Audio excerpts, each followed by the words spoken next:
Yo, sa mga ka-op to Light and Sound. So, for today's video is meron lang akong i-share sa inyo na bagong gadget, bagong na-discover ko lang to guys. Actually, may mga na gumagamit na nito guys. So, ano mga ba to? Isa itong wireless receiver and transmitter. So, applicable siya guys. Kunwari, available yun lang na microphone is yung dynamic microphone. Yung mga ganitong klaseng microphone lang guys, kinakailangan ng wire.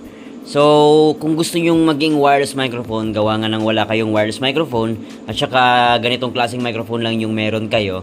So, meron ng solusyon dyan guys, para maging wireless microphone itong ating dynamic microphone. So, bumili kayo ng ganito guys. Okay, so pakita natin yung loob. Ayan. And then, iti-test natin to guys, kung okay ba yung tunog niya, and kung applicable ba siya sa mga event, or kung pambahay lang ba siya. So, honest review lang tayo guys ha. And the same time, hindi ito sponsor. Okay? Hindi totoo yan. Ayan. So, yung binili ko pala guys is dalawang receiver. Ayan. Ito yung magiging transmitter niya guys. Ito yung isaksak natin sa mixer. Ayan. So, dyan lang muna yan. Ayan. So, ito yung dalawa. So, same frequency lang sila guys. Nasa 1240 ba yun? O, ano? Hindi ko sure. Pero, ayan. So, dalawang microphone yung pwede nating gamitin or paggagamitan nito. So, eto na yung kinuha ko, dalawang receiver at saka isang transmitter. Okay, so sample natin, test natin guys.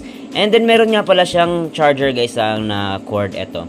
So, any charger lang yung pwede nating gamitin kasi rechargeable to guys. Ayan no. 5 volts DC. Ayan. So, pwede yung charger natin sa cellphone yung gamitin natin dito. Okay. Let's go. Okay, so turn on natin to guys. Ayan. Ayun. So, meron pa siyang battery konti guys. Ayan. So, saksak natin dito sa ating dynamic microphone. Ayan. Goods na yan guys. And then, saksak din natin itong ating transmitter sa ating mixer. Okay. So, dito natin isaksak sa channel 8 guys. Okay. And then, ayan, naka-volume na yung amplifier natin. Then, set natin, maybe dyan lang. Okay. Turn on natin, guys. Okay.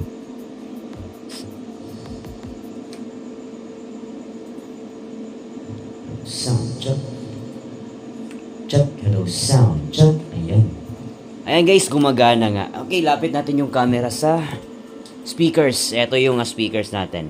Okay. Hello, sound check, testing, check, mic check, 1, 2, sound check, check, hello, sound. Tapos meron din siyang mga effects dito guys kung gusto nyong lagyan ng effects, pero echo lang siya guys. Kung yung mixer nyo is walang effects or ano man, meron siya dito pero hindi ko bet yung kanyang effects. Pero try natin yan. Echo 1. Okay. Sound check, check. Parang robot. Then, meron pa hanggang 5 to guys. Try natin yung number 5. Ayan. Sound check, check, check, check. Ayun. So, set na lang natin sa 0. And then, lagyan natin ng effects dun sa ating mixer. Okay?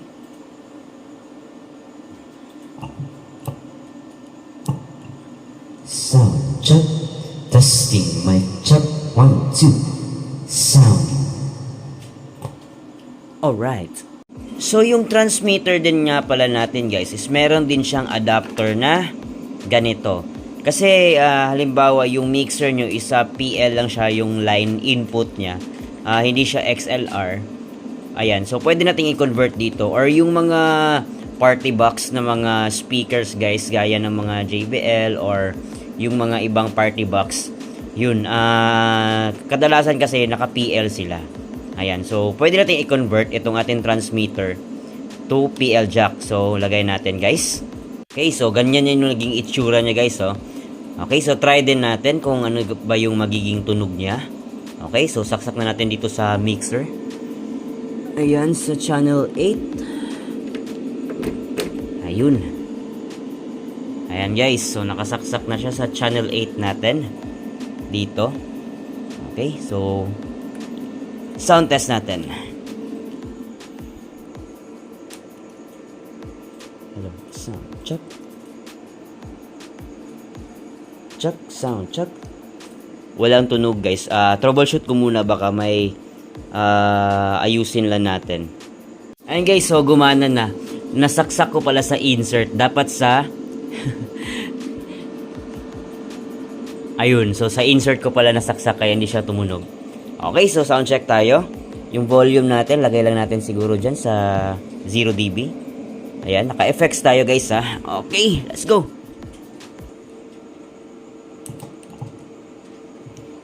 Hello, sound check, testing. Check, hello, sound check, testing. Alright. Okay, so for me guys, okay siya na pang bahay. Ayan, so I don't think so kung okay din mo siya gamitin sa mga event guys. Kasi hindi ko sure kasi guys kung ilang meters ang kaya nitong distance ng ating bagong transmitter and receiver. Okay, so for me, di ko siya advise guys na gamitin sa event. Pero siguro kung tayo-tayo lang naman, ayan, sa event natin, yung hindi talaga na mga client guys, masela na client. So, okay na okay to guys. Ayan, and the same time pang bahay. So, goods na gusto pang bahay, video okay. Sa lahat ng okasyon nyo sa bahay nyo guys. So, napaka-convenient nito. Gawa nga ng wireless na siya and then rechargeable na siya guys. So, lahat ng ating transmitter and receiver, rechargeable na siya. So, matagal din malobat. Ayan, good thing. And then, the same time, meron siyang mga adapter tulad nito guys. So, napaka-convenient nito. Lalo na kung yung mga system nyo is party box, ganun. So, kung mixer naman, so, mag-XLR na kayo kasi mas maganda talaga ang signal kapag naka-XLR. Okay, so pero binigyan tayo ng ganito guys para sakaling sa different kind of application. Ayan. Okay. So, yun lang muna guys sa ating review tungkol dito sa ating transmitter and receiver para sa ating dynamic microphone na ma-convert siya into a wireless microphone. Alright? Alright. Sound check, testing, mic check, 1, 2.